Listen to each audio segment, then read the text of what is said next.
Hello students, आज की इस वीडियो में हम इलेक्ट्रीशियन सेकेंड ईयर का सेट पेपर 2 डिस्कस करने वाले हैं। जैसा कि आपको पता होगा, लास्ट क्लास में हमने सेट पेपर 1 डिस्कस कर लिया था, जिसमें हमने ट्रेड थ्योरी से लेकर इम्प्लॉयबिलिटी स्किल के सारे क्वेश्चंस को कवर कर लिया था। यानी चारों सब्जेक्ट को डिस्कस किया था, trade theory, engineering drawing, workshop calculation and science और इम्प्लॉयबिलिटी स्किल।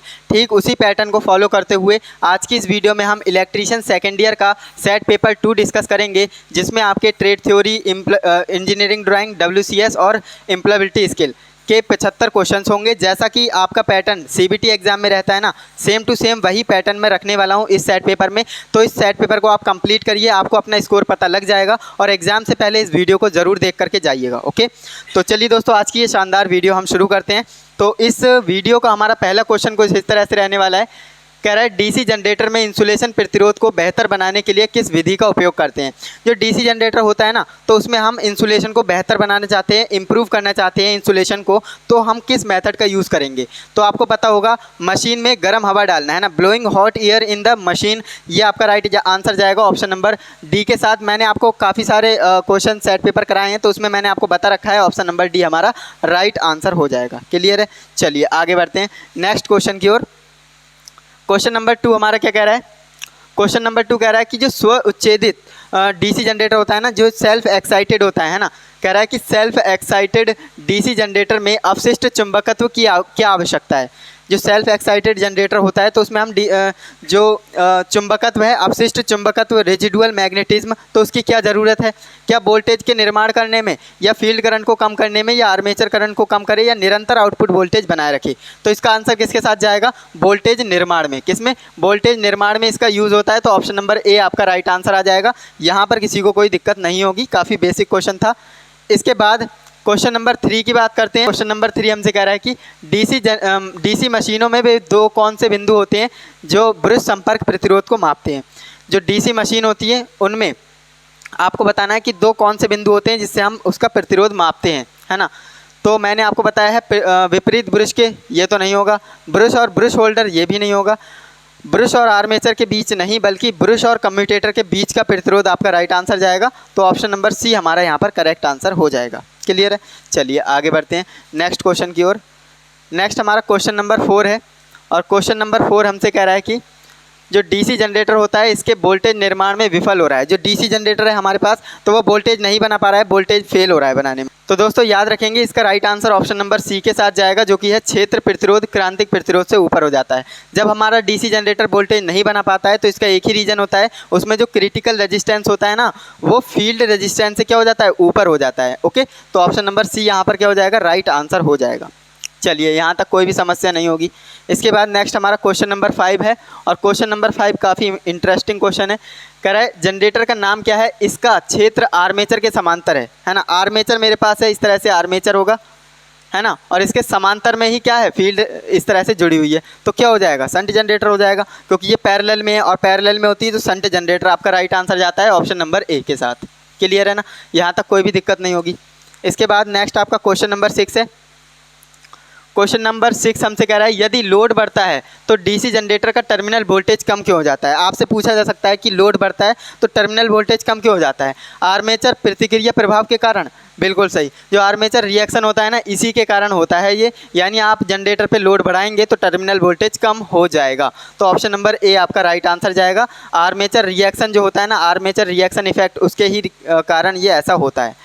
नेक्स्ट आपका क्वेश्चन नंबर 7 है, और क्वेश्चन नंबर 7 हमसे कह रहा है, अवशिष्ट चुंबकत्व यानी रेजिडुअल मैग्नेटिज्म के अभाव में किस प्रकार के डीसी जनरेटर का काम करता है। यानी रेजिडुअल मैग्नेटिज्म की बात करेगा, तो याद रखेंगे आपका राइट आंसर जाएगा ऑप्शन नंबर डी के साथ, सेपरेटली एक्साइटेड जनरेटर, यानी ऑप्शन नंबर डी, है ना, अलग से उत्तेजित जनरेटर। ये आपका राइट आंसर आ जाएगा option number D.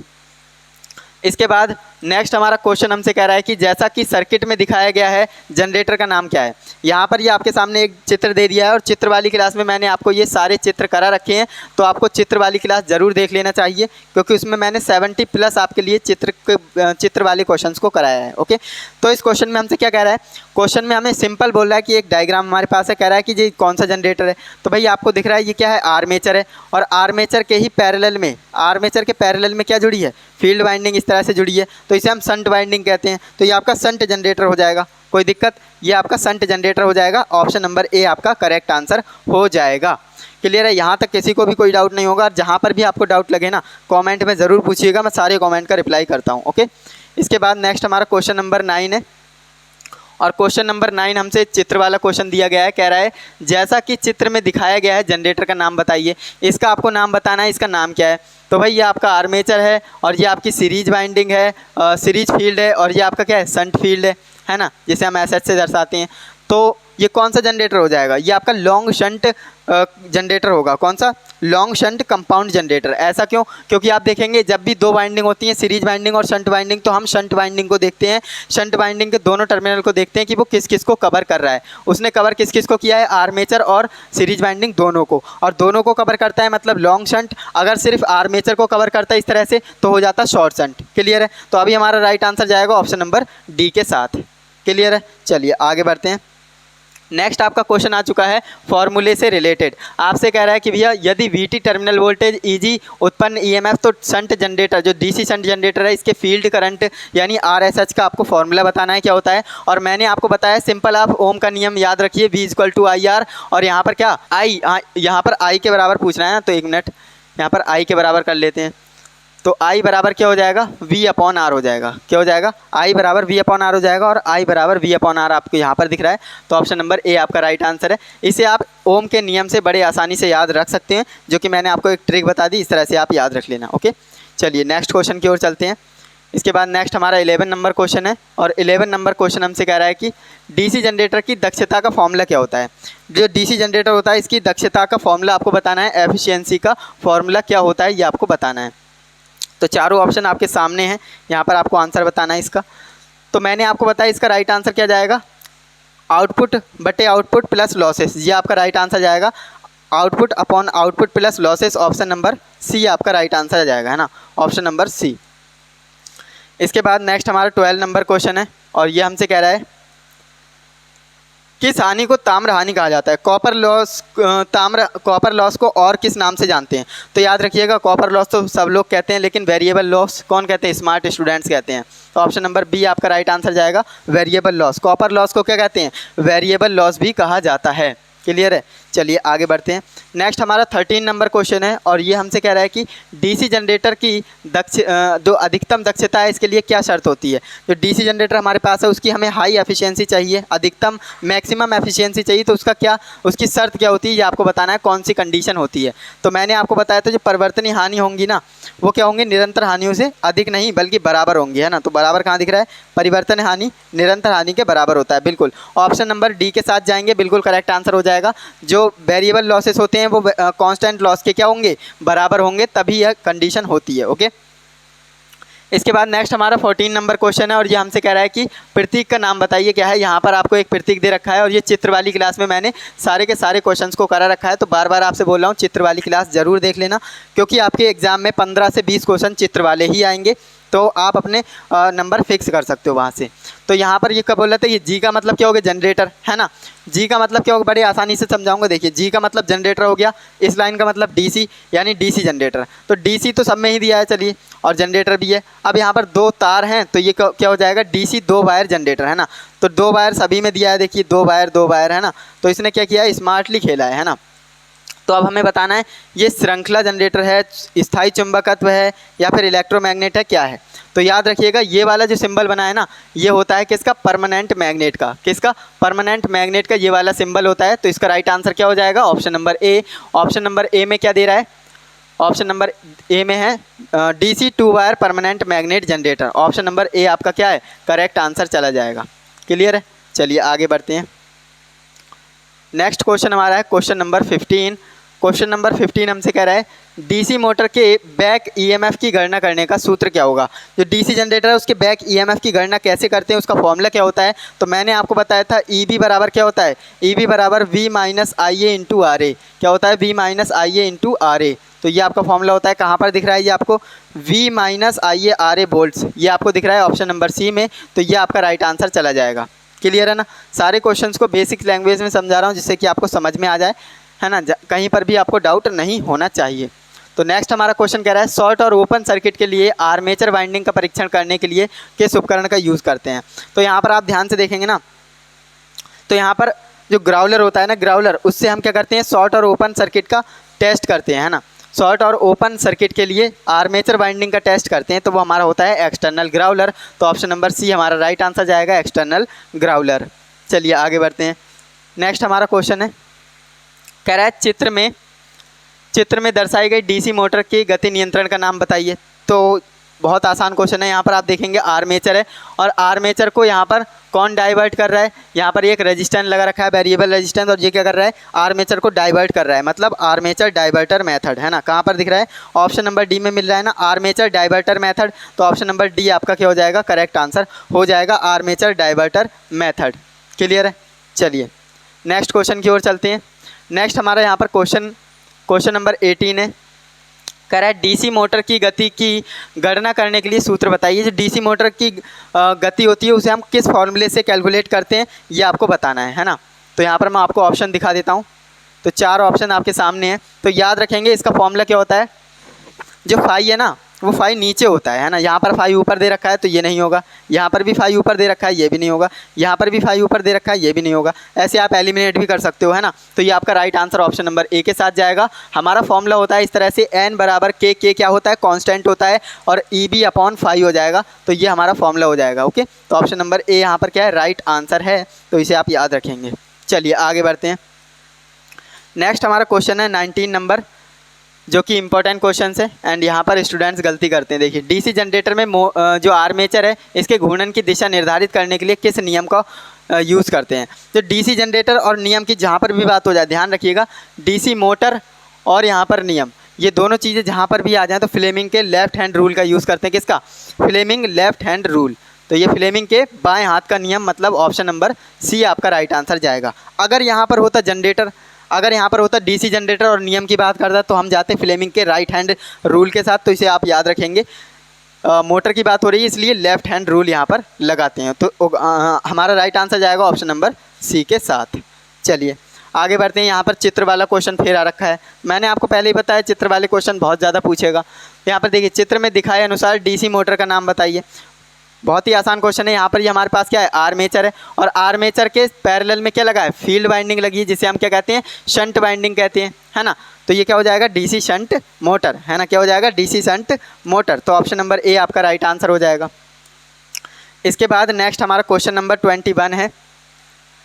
Question number 21 हमसे कह रहा है, कौन सा नियम डीसी मोटर में आर्मेचर के चालकों की दिशा को इंगित करता है ना। कौन सा नियम डीसी मोटर के आर्मेचर के चालकों की दिशा को इंगित करता है। तो मैंने आपको बताया डीसी मोटर और नियम की बात हो जाए ना, तो वहाँ पर हम जाते हैं फ्लेमिंग्स के लेफ्ट हैंड रूल के साथ, है ना। तो ऑप्शन नंबर सी के साथ जाएंगे, फ्लेमिंग के बाएं हाथ का नियम। ऑप्शन नंबर सी आपका करेक्ट आंसर हो जाएगा। चलिए आगे बढ़ते हैं। नेक्स्ट हमारा क्वेश्चन है यहाँ पर क्वेश्चन नंबर 22। क्वेश्चन नंबर 22 क्या कह रहा है, डीसी मोटर, जो डीसी शंट मोटर है, उसके द्वारा लिए गए आर्मेचर धारा की गणना करने का फॉर्मूला। ये भी आपका फॉर्मूले से रिलेटेड क्वेश्चन है। तो इसका फॉर्मूला मैंने आपको बताया था। इसका फॉर्मूला क्या होता है, IA बराबर V minus EB upon RA। तो ये हमारा क्या होता है, फॉर्मूला होता है। तो इसे आप याद रखेंगे। ये हमारा कौन सा फॉर्मूला होता है, डीसी शंट मोटर द्वारा जो आर्मेचर है वो धारा की गणना करने का फॉर्मूला होता है। तो ऑप्शन नंबर कहाँ पर दिख रहा है, सी में दिख रहा है। तो ऑप्शन नंबर सी हमारा राइट आंसर हो जाएगा। चलिए आगे बढ़ते हैं। नेक्स्ट हमारा यहाँ पर क्वेश्चन नंबर 23 है। क्वेश्चन नंबर 23 हमसे क्या कह रहा है, जैसा कि चित्र में दिखाया गया है। देखिए चित्र वाले क्वेश्चन बहुत ज़्यादा पूछता है, मैं बार बार नहीं कहूँगा, इसलिए आप चित्र वाली क्लास देख लेना। डीसी मोटर का प्रकार आपको बताना है क्या है। तो मैंने आपको बताया था ना, जो हमारा आर्मेचर है, आर्मेचर और यहाँ पर ये आर्मेचर के सीरीज में है, तो मतलब ये सीरीज वाइंडिंग हो गई। आर्मेचर के पैरेलल में है, मतलब ये शंट वाइंडिंग हो गई। और जब भी दोनों वाइंडिंग होती है तो हमें शंट वाइंडिंग देखनी होती है। शंट वाइंडिंग के दोनों टर्मिनल को देखना होता है कि वो किस किस को कवर कर रहा है। अगर वो सिर्फ आर्मेचर को कवर कर रहा है मतलब शॉर्ट शंट, अगर वो सीरीज को भी कवर कर रहा है तो वो लॉन्ग शंट हो जाता है। लेकिन इस कंडीशन में आप देखेंगे तो वो किस किस को कवर कर रहा है, सिर्फ क्या कर रहा है, आर्मेचर को कवर कर रहा है ना। आर्मेचर को कवर कर रहा है, मतलब शॉर्ट शंट आपका राइट आंसर जाएगा। तो शॉर्ट शंट आपको कहाँ पर दिख रहा है, ऑप्शन नंबर डी में दिख रहा है ना। Short shunt option number D में है, तो क्या हो जाएगा, ऑप्शन नंबर डी आपका राइट आंसर आ जाएगा। तो इस चीज़ को आप याद रखिएगा, अगर दोनों को कवर करता है ये इस तरह से तो आपका लॉन्ग शंट जाता, लेकिन हमारा right answer option number D है, शॉर्ट शंट कंपाउंड जनरेटर। इसके बाद नेक्स्ट हमारा क्वेश्चन है, कह रहा है डीसी मोटर में बैक ईएमएफ की गणना करने का फॉर्मूला, जो डीसी मोटर होती है इसमें बैक ईएमएफ की गणना करने का फॉर्मूला क्या होता है, तो मैंने आपको ये कई बार बता रखा है क्या होता है, ईबी बराबर ZNP फाई अपॉन 60A। तो ये हमारा फार्मूला होता है ना, ZNP फाई अपॉन 60A। तो इस फॉर्मूले को आप याद रखेंगे क्योंकि इस पर बेस्ड न्यूमेरिकल भी आपसे ज़रूर पूछा जाएगा, है ना। तो इसका राइट आंसर कहाँ पर दिख रहा है आपको, देखिए ZNP फाई अपॉन 60A, बिल्कुल सही। ऑप्शन नंबर सी में हमें मिल गया, तो ऑप्शन नंबर सी हम एकदम फोड़ देंगे। ओके, चलिए आगे बढ़ते हैं। नेक्स्ट हमारा क्वेश्चन नंबर 25 है और ये क्वेश्चन हमसे कह रहा है कि उपकरण का नाम बताइए, है ना। ये जो आपके लिए उपकरण दे रखा है इसका आपको नाम बताना है और मैंने आपको बताया इस तरह से एम की आकार का आपको उपकरण दिखे तो हमारा क्या होता है, ग्राउलर होता है। और ग्राउलर कौन सा होता है, एक्सटर्नल ग्राउलर होता है। करेक्ट आंसर हो जाएगा एक्सटर्नल ग्राउलर। क्लियर है, यहाँ तक कोई भी दिक्कत नहीं होगी। इसके बाद नेक्स्ट क्वेश्चन की ओर चलते हैं। नेक्स्ट हमारा क्वेश्चन है यहाँ पर कह रहा है यदि कॉइल पिच पोल पिच से कम है ना, तो उस वाइंडिंग का नाम बताना है। यानी मेरे पास कॉइल पिच है और मेरे पास क्या है, पोल पिच है ना। पोल पिच कम कौन सी है, कह रहा है कि कॉइल पिच पोल पिच से कम है ना। कॉइल पिच पोल पिच से क्या है, कम है, पोल पिच से कम है। ठीक है, अब यहाँ पर देखिए इस तरह से जो बड़ा होता है उसके ऊपर उसकी तरफ मुंह खोल देते हैं ना। तो यहाँ पर कह रहा है कॉइल पिच क्या है, पोल पिच से कम है, यानी पोल पिच ज़्यादा है, तो पोल पिच की तरफ कर दिए। तो जब भी ऐसी कंडीशन होती है ना तो हमारा क्या आंसर जाता है, शॉर्ट कोडेड वाइंडिंग। क्या जाता है, शॉर्ट कोडेड वाइंडिंग। अगर ये उल्टा होता, अगर ये इस तरह से होता तो क्या हो जाता, तो हमारा फिर लॉन्ग पिच वाइंडिंग, है ना, लॉन्ग पिच वाइंडिंग। अगर ये बराबर होता है ना, बराबर होता तो क्या जाता, फुल पिच वाइंडिंग। तो इसे आप याद रखेंगे। एक बार दोबारा बताता हूँ, अगर यहाँ पर कॉइल पिच पोल पिच से कम होगी तो शॉर्ट कोडेड। अगर यहाँ पर उल्टा हो जाए, जैसे पोल पिच कॉइल पिच से कम है तो आपका क्या जाएगा, लॉन्ग कोडेड। अगर बराबर हो जाए तो आपका फुल पिच जाएगा। ओके, तो इस चीज़ को आप याद रखेंगे, मैंने करेक्ट कर दिया है। इसके बाद नेक्स्ट आपका क्वेश्चन है 27 नंबर, जो कि आपसे कह रहा है डीसी 4 पॉइंट स्टार्टर में होल्डिंग कॉइल से जुड़े श्रेणी प्रतिरोध का उद्देश्य क्या होता है। डीसी 4 पॉइंट हमारे पास स्टार्टर है तो उसमें हम श्रेणी प्रतिरोध जोड़ते हैं, तो उसका क्या मतलब होता है, उसे हम क्यों जोड़ते हैं, होल्डिंग कॉइल के करंट को सीमित करने के लिए। किस लिए, होल्डिंग कॉइल के करंट को सीमित करने के लिए। तो ऑप्शन नंबर ए आपका राइट आंसर आ जाएगा। ओके, तो इसे आप याद रखेंगे। इसके बाद नेक्स्ट क्वेश्चन की ओर चलते हैं। नेक्स्ट हमारा क्वेश्चन है 28 नंबर, जो कि हमसे कह रहा है डीसी मोटर को चालू करने के लिए स्टार्टर्स की क्यों ज़रूरत है। यानी जो डीसी मोटर्स होती हैं उन्हें हम चालू करने के लिए स्टार्टर क्यों लगाते हैं, तो आर्मेचर करंट को कम करे, आर्मेचर प्रतिक्रिया को नियंत्रित करे, आर्मेचर करंट बढ़ाए, या फिर क्षेत्र वोल्टेज भी नहीं। तो इसका राइट आंसर जाएगा ऑप्शन नंबर बी के साथ, आर्मेचर करंट को कम करने के लिए, है ना। अगर भाई जाहिर सी बात है करंट ज़्यादा चले जाएगा तो मोटर फूंक सकती है ना, तो जो आर्मेचर करंट है उसे कम करने के लिए स्टार्टर्स की ज़रूरत पड़ती है। तो ऑप्शन नंबर बी आपका करेक्ट आंसर हो जाएगा। चलिए आगे बढ़ते हैं। नेक्स्ट हमारा यहाँ पर क्वेश्चन है 29 नंबर, जो कि हमसे कह रहा है कौन सी कुचालक सामग्री श्रेणी बी के अंदर आती है। तो मैंने आपको बताया था फाइबर ग्लास, है ना। फाइबर ग्लास क्या है, श्रेणी बी के अंतर्गत आती है। तो ऑप्शन नंबर सी आपका करेक्ट आंसर हो जाएगा। क्लियर है ना, यहाँ तक भी दिक्कत नहीं होगी। इसके बाद हमारा नेक्स्ट क्वेश्चन है 30 नंबर। अब यहाँ से मैं फास्टली इसलिए ले रहा हूँ ना, काफ़ी क्वेश्चन बेसिक आ चुके हैं, है ना, इन पर टाइम नहीं देना है। नेक्स्ट हमारा क्वेश्चन है कह रहा है श्रेणी एफ इंसुलेशन का स्वीकार्य मान क्या होता है। श्रेणी एफ की बात कर रहा है तो श्रेणी एफ का मैंने आपको बताया था क्या होता है, 155 डिग्री सेल्सियस, है ना, 155 डिग्री सेल्सियस। कहाँ पर दिख रहा है, ऑप्शन नंबर डी में दिख रहा है। तो ऑप्शन नंबर डी फोड़ देंगे, है ना। चलिए आगे बढ़ते हैं। जहाँ पर भी आपको डाउट हो कमेंट जरूर करें, है ना। नेक्स्ट क्वेश्चन हमारा है कह रहा है किस प्रकार की डीसी मोटर का उपयोग निरंतर गति से ड्राइव करने के लिए करते हैं। तो देखिए अगर बात करेगा निरंतर गति से ड्राइव करने के लिए हम किस मोटर का यूज़ करते हैं, तो हमारा जाएगा आंसर डीसी शंट मोटर। अगर बात करेगा यहाँ पर जनरेटर की, डीसी जो जनरेटर होता है डीसी शंट जनरेटर, तो वो आपका इलेक्ट्रोप्लेटिंग में काम में आता है। ओके, तो ऑप्शन नंबर बी यहाँ पर राइट आंसर हो जाएगा। इसके बाद नेक्स्ट हमारा क्वेश्चन है 32 नंबर, जो कि हमसे कह रहा है कौन सी डीसी मोटर भारी प्रारंभिक टॉर्क और उच्च त्वरण के लिए उपयुक्त है। तो वो कौन सी आपकी मोटर है ये आपको बताना है ना, जो भारी प्रारंभिक टॉर्क और उच्च एक्सेलरेशन के लिए बनाई जाती है। तो वो आपकी कौन सी है, डीसी सीरीज मोटर है। कौन सी, सीरीज मोटर। तो ऑप्शन नंबर ए आपका राइट आंसर जाएगा डीसी सीरीज मोटर। इसके बाद नेक्स्ट क्वेश्चन ले लेते हैं। नेक्स्ट हमारा क्वेश्चन है 33 नंबर, और ये हमसे कह रहा है कि आर्मेचर को संतुलित करने के लिए सबसे प्रभावशाली तरीका कौन सा है? आर्मेचर को संतुलित करना है, बैलेंस करना है, तो इसलिए हम जो है गतिशील संतुलन यानी डायनामिक बैलेंसिंग आपका राइट आंसर जाएगा ऑप्शन नंबर बी के साथ। तो इसे आप याद रखेंगे, जब आर्मेचर को संतुलित करने की बात करेगा तो आपका राइट आंसर जाएगा ऑप्शन नंबर बी के साथ। क्लियर है? चलिए आगे बढ़ते हैं। नेक्स्ट हमारा क्वेश्चन नंबर 34 है और क्वेश्चन नंबर 34 आपका कह रहा है कि डीसी स्टार्टर के प्रतिरोध को शुरू करने के लिए किस सामग्री का उपयोग करते हैं? डीसी स्टार्टर की बात कर रहा है। डीसी स्टार्टर के प्रतिरोध को शुरू करने के लिए किस सामग्री का उपयोग करते हैं? तो याद रखेंगे यूरेका, है ना। किसका यूज़ करते हैं? यूरेका का यूज़ करते हैं। तो ऑप्शन नंबर ए आपका करेक्ट आंसर हो जाएगा। क्लियर है? चलिए आगे बढ़ते हैं नेक्स्ट क्वेश्चन की ओर, ज़्यादा टाइम नहीं लगाएंगे। देखिए फिर चित्र वाला क्वेश्चन आ गया है ना। तो चित्र वाला क्वेश्चन हमसे कह रहा है कि चित्र में दिखाए अनुसार किस प्रकार की आर्मेचर वाइंडिंग दर्शाई गई है।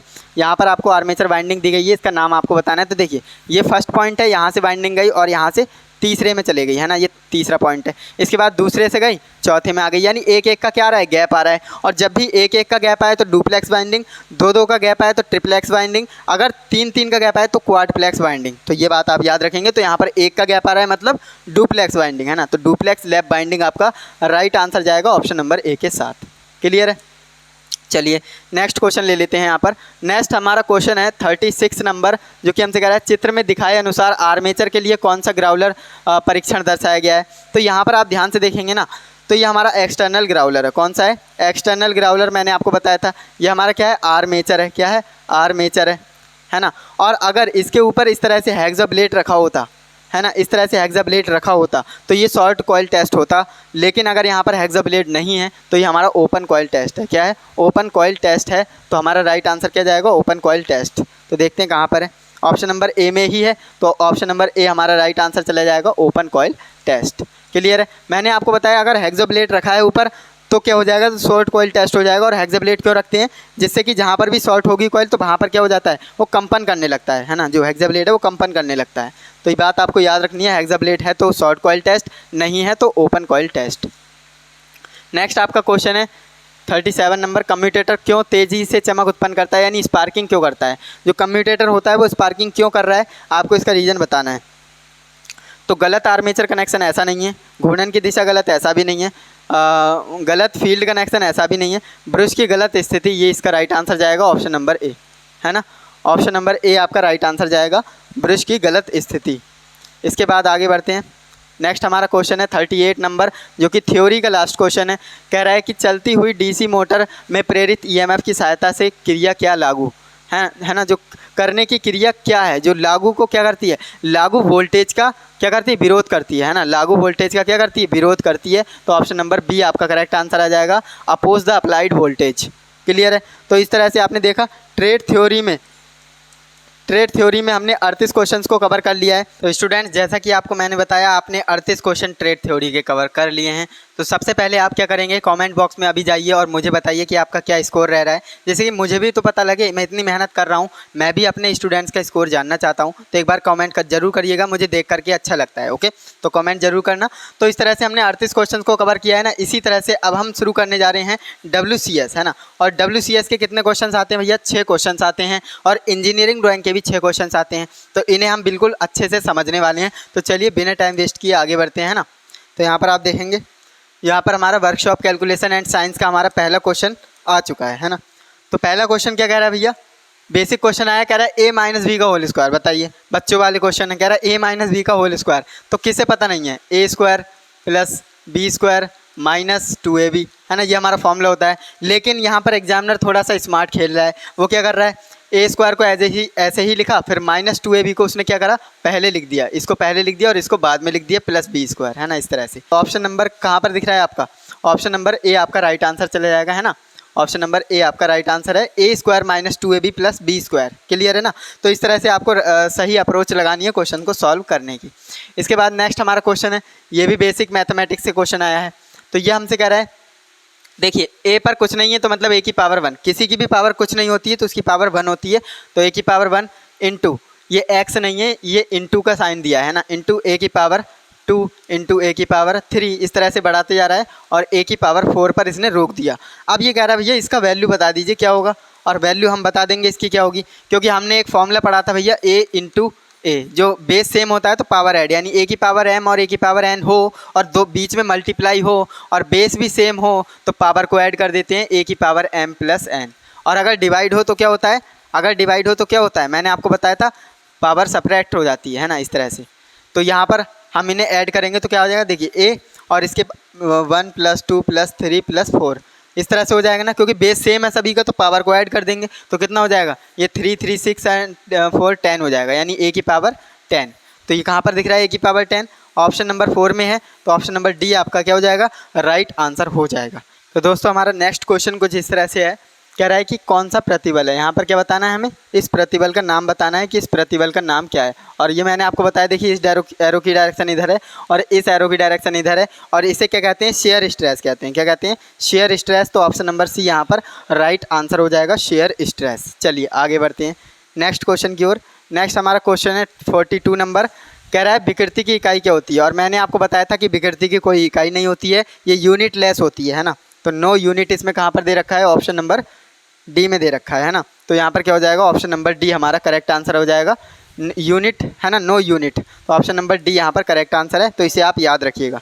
चलिए आगे बढ़ते हैं नेक्स्ट क्वेश्चन की ओर। नेक्स्ट हमारे यहाँ पर क्वेश्चन है 43 नंबर, और 43 नंबर क्वेश्चन हमसे कह रहा है कि लंबाई में परिवर्तन किस संकेत से दर्शाया जाता है। और ये मैंने आपको बताया था कि लंबाई में परिवर्तन हम दो तरह से दर्शाते हैं, एक आपका डेल्टा एल होता है और एक आपका डी एल होता है। क्लियर है, तो इन दो तरह से हम दर्शाते हैं। तो यहाँ पर आपको क्या दिख रहा है, डी एल दिख रहा है ना, तो डी एल आपका राइट आंसर चला जाएगा, ऑप्शन नंबर बी। तो इस तरह से आप इसका राइट आंसर लगा सकते थे। इसके बाद नेक्स्ट हमारा क्वेश्चन है 44 नंबर, जो कि हमसे कह रहा है एसपी की फुल फॉर्म। अब फुल फॉर्म से रिलेटेड भी क्वेश्चंस आते हैं। मैंने एक अलग से सेपरेट क्लास आपको दी है जिसमें मैंने 50+ फुल फॉर्म्स आपको बताई हैं, और आईटीआई फर्स्ट ईयर और सेकंड ईयर दोनों के स्टूडेंट्स के लिए वो वीडियो रहने वाली है। तो यहाँ पर एसपी की फुल फॉर्म पूछ रहा है ना, तो क्या हो जाएगा, सेलेक्टेड प्राइस नहीं, स्पेशल प्राइस भी नहीं होता है और सुपर प्राइस भी नहीं होता है। एसपी का मतलब होता है सेलिंग प्राइस, और एक आपका सीपी पूछता है ना, सीपी की फुल फॉर्म क्या होगी, कॉस्टिंग प्राइस है ना, कॉस्ट प्राइस, और ये एसपी की फुल फॉर्म होती है सेलिंग प्राइस। तो ऑप्शन नंबर सी हमारा राइट आंसर चला जाएगा। क्लियर है, चलिए यहाँ तक कोई भी समस्या नहीं होगी आपको। इसके बाद अब हमारी शुरू हो जाती है इंजीनियरिंग ड्राइंग, और इंजीनियरिंग ड्राइंग के भी हमें 6 क्वेश्चंस मिलेंगे, और इनमें से आपके कितने सही जाते हैं कमेंट करके ज़रूर बताइएगा। तो यहाँ पर दिए गए प्रतीक को आपको पहचानना है कि ये क्या है, और आईटीआई सेकेंड ईयर में हो और आपको ये पता ना हो, ऐसा हो ही नहीं सकता। तो इसका राइट आंसर क्या जाएगा, एसी है ना, ये क्या है, एसी करंट है। नेक्स्ट आपका क्वेश्चन आ चुका है गेट से रिलेटेड, और मैंने आपको कई बार बताया है कि गेट से रिलेटेड सेकेंड ईयर में ज़रूर क्वेश्चन पूछा जाता है। तो ये आपका कौन सा गेट है आपको बताना है। तो देखिए मैंने आपको बताया था गेट आपके 3 तरह के होते हैं, एक आपका और गेट होता है, और एक आपका एंड गेट होता है, और एक आपका नॉट गेट होता है ना। तो मैं समझा देता हूँ, एक बार समझेंगे। यहाँ पर और गेट आपका कैसे दिखता है, और ये और गेट आपका इस तरह से बना होता है, इसमें 2 इनपुट और 1 आउटपुट होता है। और एंड गेट आपका कैसे दिखता है, कुछ ऐसा आपको एंड गेट देखने को मिलता है। नॉट गेट कैसा होता है, तो ये आपका इस तरह से होता है ना, इसमें 1 इनपुट और 1 आउटपुट होता है, जबकि इन दोनों में 2 इनपुट और 1 आउटपुट होता है ना।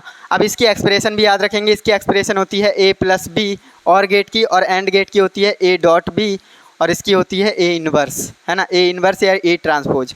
अगर यहाँ पर n बढ़ा देंगे तो यहाँ पर एक डंडा बढ़ा दीजिए, यहाँ पर n बढ़ा दीजिए, यहाँ पर एक डंडा बढ़ा दीजिए, है ना। तो इस तरह से और भी गेट बन जाते हैं, जैसे नॉर और नैंड वगैरह, है ना।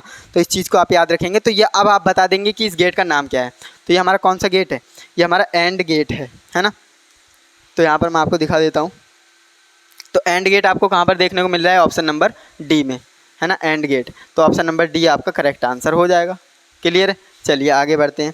नेक्स्ट हमारा क्वेश्चन आ चुका है इंजीनियरिंग ड्राइंग से, जो कि हमसे कह रहा है फोटो डायोड का कौन सा सिंबल है, ये आपको बताना है। और चित्र वाली क्लास में मैंने सारे चित्रों को कवर किया है, 70+ डायग्राम आपको बताए हैं, जो कि आपको एग्जाम में देखने को मिलेंगे। तो ये तो आपका जेनर डायोड हो गया, है ना।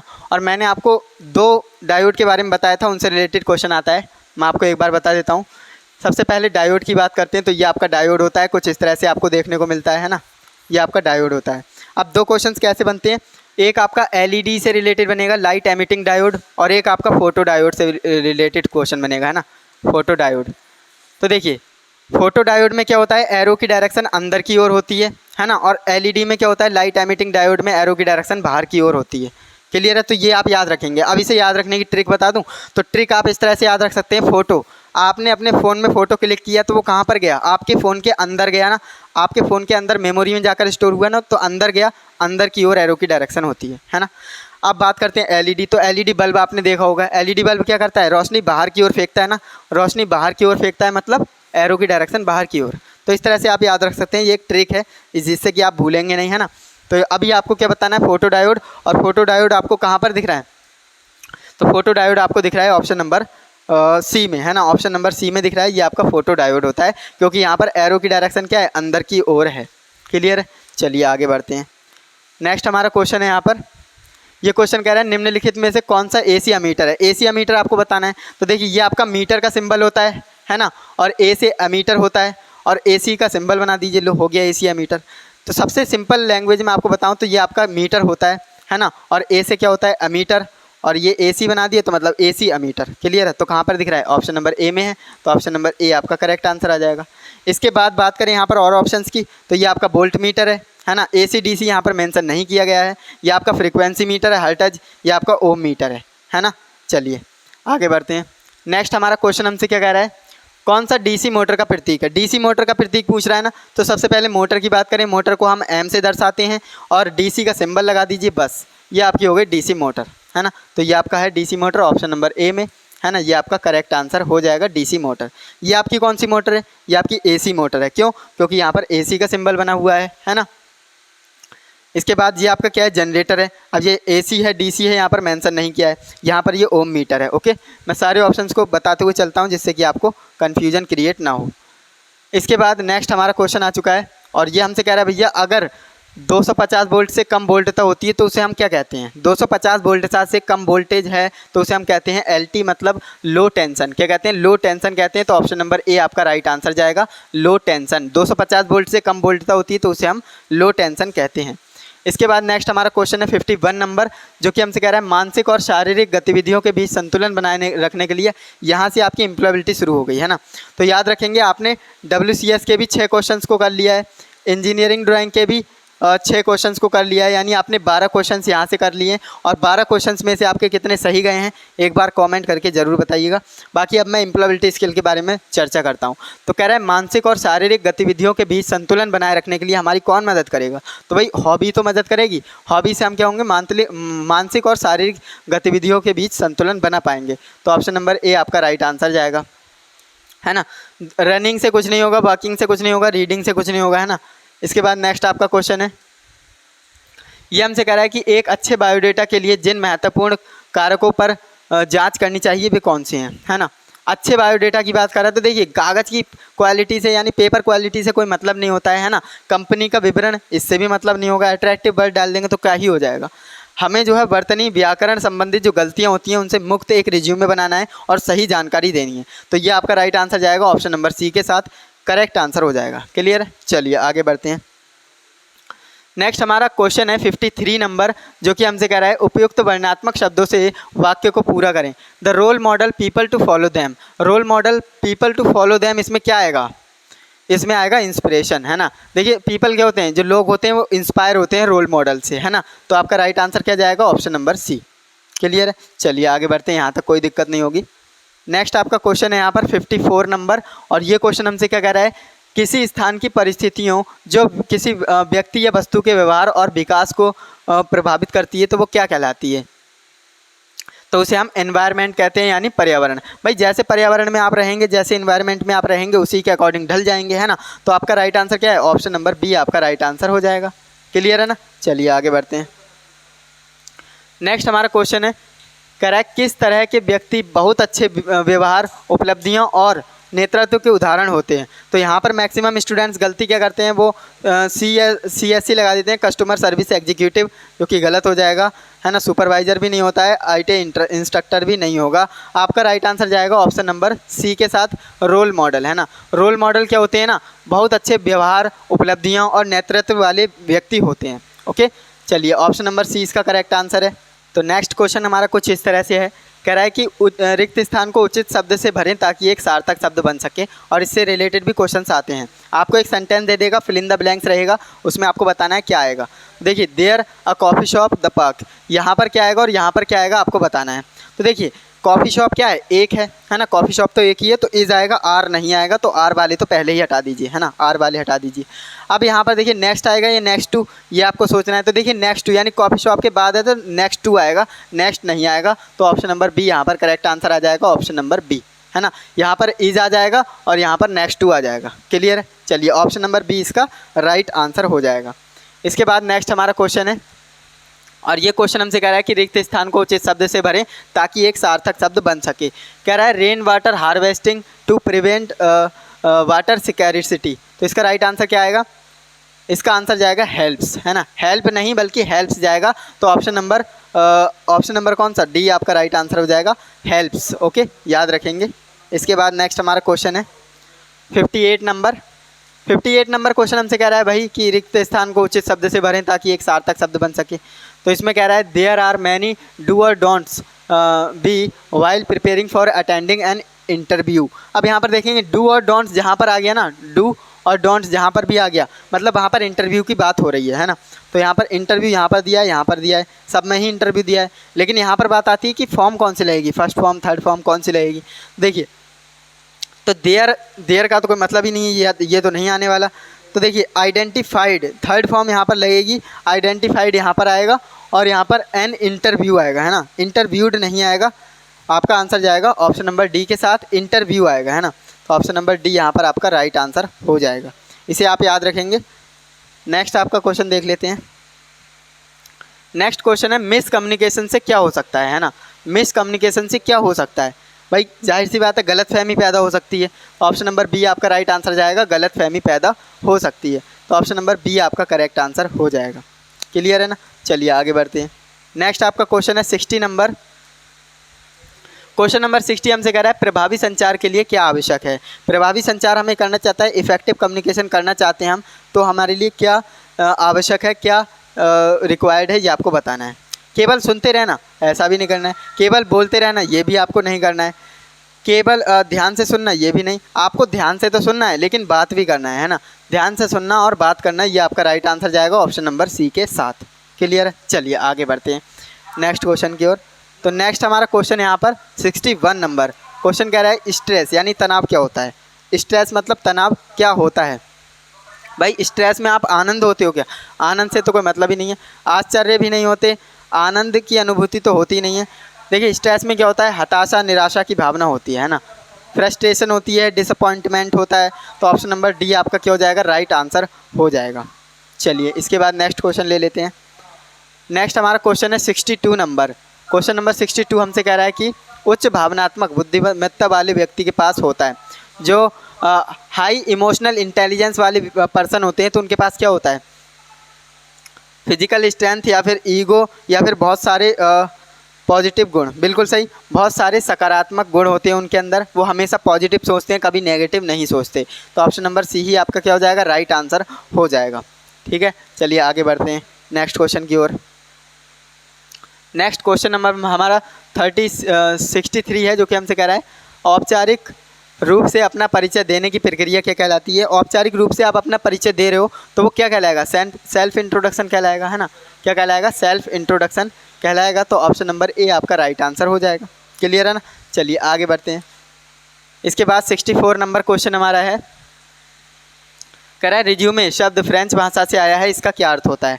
रिज्यूमे शब्द फ्रेंच भाषा से लिया गया है और रिज्यूमे का मतलब क्या होता है, रिज्यूमे का मतलब होता है संक्षेप यानी समरी। क्या होता है, समरी मतलब संक्षेप। ऑप्शन नंबर ए आपका राइट आंसर हो जाएगा। क्लियर, चलिए आगे बढ़ते हैं। नेक्स्ट हमारा 65 नंबर क्वेश्चन है और 65 नंबर क्वेश्चन हमसे कह रहा है बायोडेटा में निम्नलिखित में से क्या शामिल होता है। जो बायोडेटा होता है, रिज्यूमे होता है, तो उसमें से ये चार ऑप्शन कौन से हैं, इनमें से क्या शामिल करते हैं। क्या आप अपने शौक़ और पसंदीदा भोजन और व्यक्तिगत रुचियाँ उसमें डालते हो, नहीं। क्या आप बचपन की यादें और सपने डालते हो, ऐसा भी नहीं करते हो। क्या आप उसमें दिनचर्या की पसंदीदा मूवीज़ डाल दो कि मेरी ये मूवी फेवरेट है, ऐसा लिखते हो, नहीं लिखते हो। उसमें आप क्या करते हो, अपनी संपर्क की जानकारी देते हो, कॉन्टैक्ट डिटेल्स, शैक्षणिक विवरण देते हो, आपकी एजुकेशनल डिटेल्स, कौशल देते हो, स्किल क्या क्या आपके पास है, कार्य अनुभव देते हो, एक्सपीरियंस क्या है आपके पास, है ना। तो ये आपका राइट आंसर जाएगा ऑप्शन नंबर डी के साथ। क्लियर है, चलिए उम्मीद करता हूँ यहाँ तक कोई भी डाउट नहीं होगा। जहाँ भी आपको डाउट हो कमेंट जरूर करिएगा।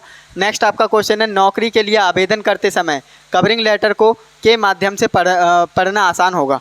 जो नौकरी के लिए आवेदन कर रहे हो तो कवरिंग लेटर के किस के माध्यम से जो रिज्यूमे होता है उसे पढ़ना आसान होता है। तो याद रखेंगे, टेक्स्ट को छोटे छोटे पैराग्राफ में विभाजित कर देना, ये आपका राइट आंसर जाएगा ऑप्शन नंबर बी के साथ।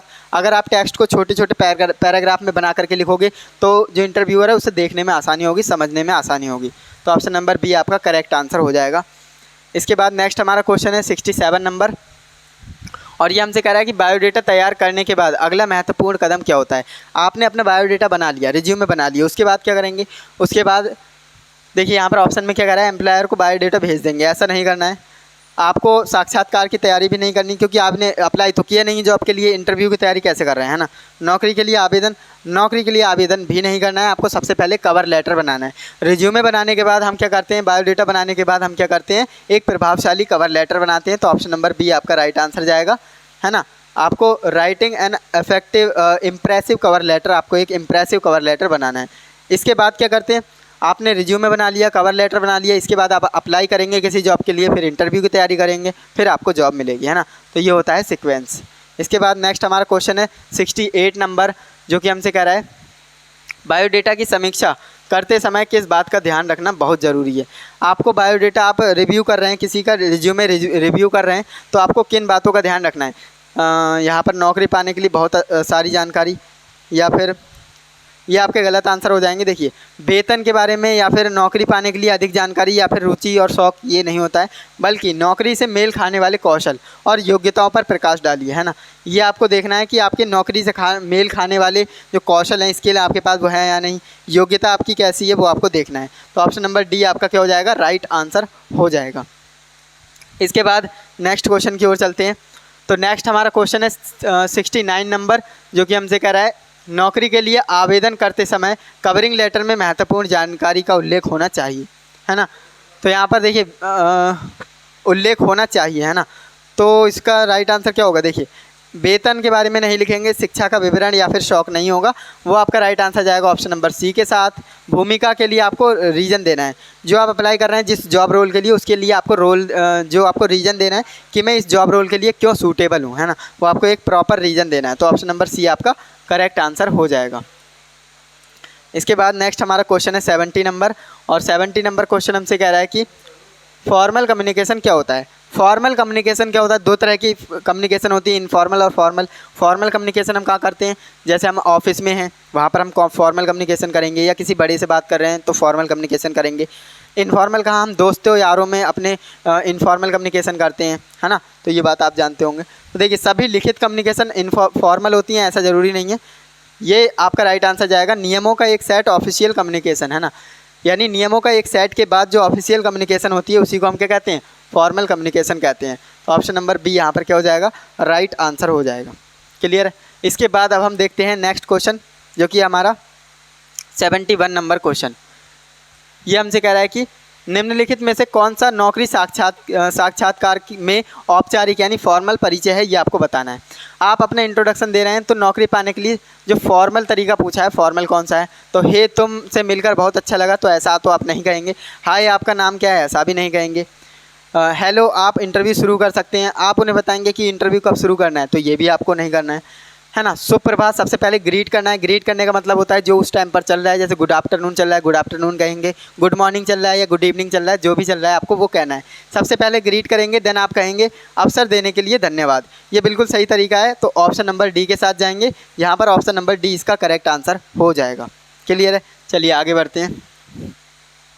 इसके बाद नेक्स्ट हमारा क्वेश्चन नंबर 72 है, जो कि हमसे कह रहा है फॉर्मल रिटन कम्युनिकेशन का उदाहरण क्या है। फॉर्मल रिटन कम्युनिकेशन का उदाहरण बताना है। अपने मित्रों को संदेश भेजना, आप अपने दोस्तों से फॉर्मली बात करते हो क्या, नहीं, इनफॉर्मली बात करते हैं। व्हाट्सएप पर संदेश भेजना, तो ये भी आपका नहीं होगा। सोशल मीडिया पर प्लेटफॉर्म पर पोस्ट करना, क्या आप फॉर्मली करते हो, ऐसा तो नहीं है। आपका राइट आंसर जाएगा ऑप्शन नंबर सी के साथ। फॉर्मल कम्युनिकेशन हम कब करते हैं, अपने प्रबंधक, जो मैनेजर है ना, प्रबंधक को यानी मैनेजर को ईमेल लिखना। आपको क्या करना है, आपको एक ईमेल लिखना है अपने मैनेजर को, तो आप फॉर्मली लिखेंगे, भाई जाहिर सी बात है। तो ऑप्शन नंबर सी आपका राइट आंसर चला जाएगा, है ना। इसके बाद नेक्स्ट हमारा क्वेश्चन है 73 नंबर, और ये क्वेश्चन हमसे कह रहा है कि नौकरी के लिए इंटरव्यू के दौरान यदि आप किसी प्रश्न को सुन या समझ नहीं पाते हैं तो आप क्या कहेंगे। आपके सामने इंटरव्यूअर बैठा है, आपको कोई क्वेश्चन समझ में नहीं आया तो आप क्या कहेंगे। क्या आप ऐसे करेंगे, अरे तो क्या तुम उसे दोहरा सकते हो, मैं ध्यान नहीं दे रहा था, ऐसा नहीं करना है कहेंगे तो वो डायरेक्ट समझ जाएंगे कि आप एक्टिव नहीं हो इंटरव्यू को लेकर, तो वैसे ही रिजेक्ट हो जाओगे। मैं खो गया हूँ, आप इसे फिर से कह सकते हैं, ऐसा भी नहीं कहना है। स्पष्ट रूप से बोले, प्रश्न दोहराएं, ऐसा भी नहीं कहना है ना। आपको सबसे पहले सॉरी बोलना है कि मैंने प्रश्न सही से नहीं सुना है ना, सॉरी मुझे समझ नहीं आया, क्या आप प्रश्न को दोबारा दोहरा सकते हैं। ये आपका बिल्कुल सही तरीका है, तो ऑप्शन नंबर ए आपका राइट आंसर हो जाएगा। क्लियर है ना। चलिए आगे बढ़ते हैं। सेकेंड लास्ट क्वेश्चन है हमारी इस वीडियो का, जो कि हमसे कह रहा है नौकरी के लिए साक्षात्कार के दौरान निम्नलिखित में से कौन सी प्रतिक्रिया अच्छा प्लेटफॉर्म कम्युनिकेशन है ना। प्रतिक्रिया अच्छा फॉर्मल कम्युनिकेशन है, ये आपको बताना है। मैं बहुत सी चीज़ों में बहुत अच्छा हूँ, ऐसा हमें नहीं कहना है। वो मुझे लगा कि मैं थोड़ा सा सब कुछ कर सकता हूँ, ऐसा नहीं है, कोई सब कुछ नहीं कर सकता। मेरे टॉप 3 स्किल हैं, प्रॉब्लम सॉल्विंग, टीम वर्क और डिटेल। तो बिल्कुल सही। इसने क्या किया, सबसे पहले अपने 3 कौशल बताया कि मेरे पास 3 कौशल हैं। कौन कौन से हैं। पहला है प्रॉब्लम सॉल्विंग, दूसरा है टीम वर्क और तीसरा है डिटेल। तो इसने बिल्कुल सही तरीका है ऑप्शन नंबर सी। आपको ये भी बताना है कि मेरे पास कौन कौन से स्किल हैं, है ना, जैसा कि इसने बताया। तो ऑप्शन नंबर सी यहाँ पर करेक्ट आंसर हो जाएगा। नेक्स्ट हमारा 75 नंबर क्वेश्चन है, और ये हमसे कह रहा है इनफॉर्मल कम्युनिकेशन क्या है। इनफॉर्मल कम्युनिकेशन कौन सी है, ये आपको बतानी है। सभी वर्बल कम्युनिकेशन इनफॉर्मल तो नहीं होती, है ना। नियमों का एक साइड पालन करते हुए ऑफिशियल कम्युनिकेशन, तो उसे तो हम फॉर्मल कहते हैं, इनफॉर्मल नहीं कहते। ऑफिशियल वर्क अरेंजमेंट से बाहर या फिर ऑफिशियल मीटिंग में बात, तो ऑफिशियल मीटिंग में बात आप फॉर्मली करेंगे, इनफॉर्मली नहीं करेंगे। तो आपका राइट आंसर जाएगा ऑप्शन नंबर सी के साथ। यानी ऑफिशियल जो वर्क होता है अरेंजमेंट, उससे बाहर आप कैजुअल कन्वर्सेशन करते हैं, तो उसी को हम क्या कहते हैं, इनफॉर्मल कम्युनिकेशन कहते हैं। तो यहाँ पर right answer option number C हो जाएगा। और इस तरह से आपने देखा आज की इस वीडियो में हमने ट्रेड थ्योरी के कितने क्वेश्चन, 38 क्वेश्चंस, और इंजीनियरिंग ड्राइंग के हमने 6 क्वेश्चंस, और वर्कशॉप कैलकुलेशन एंड साइंस के 6 क्वेश्चंस, और एम्प्लॉयबिलिटी स्किल के टोटल 25 क्वेश्चंस, और हमारे ओवरऑल क्वेश्चंस हो जाते हैं 75। अब यहाँ पर 75 में से आपके कितने क्वेश्चन सही थे वो आप मुझे कमेंट करके बताइएगा, जिससे कि मुझे भी आपका स्कोर पता लगे, है ना। तो सभी स्टूडेंट्स कमेंट करेंगे आपके जितने भी सही गए हैं, है ना, 50 सही गए हैं, 60 सही गए हैं, या फिर 75 सही गए हैं। तो जितने भी आपके क्वेश्चन सही गए हैं एक बार कमेंट करिएगा, जिससे कि मुझे भी आपका स्कोर पता लग पाए एंड मुझे भी अच्छा लगता है ना। तो आपको करना क्या है, वीडियो को लाइक करना है ज़्यादा से ज़्यादा, जिससे कि ये वीडियो और भी स्टूडेंट्स तक सजेस्ट हो सके। चैनल पर नए हैं तो चैनल को सब्सक्राइब भी करना है, जिससे कि आगे आने वाली वीडियोस आपको मिल पाए, है ना। और एक बार अपने दोस्तों के साथ भी इस वीडियो को शेयर कर दें।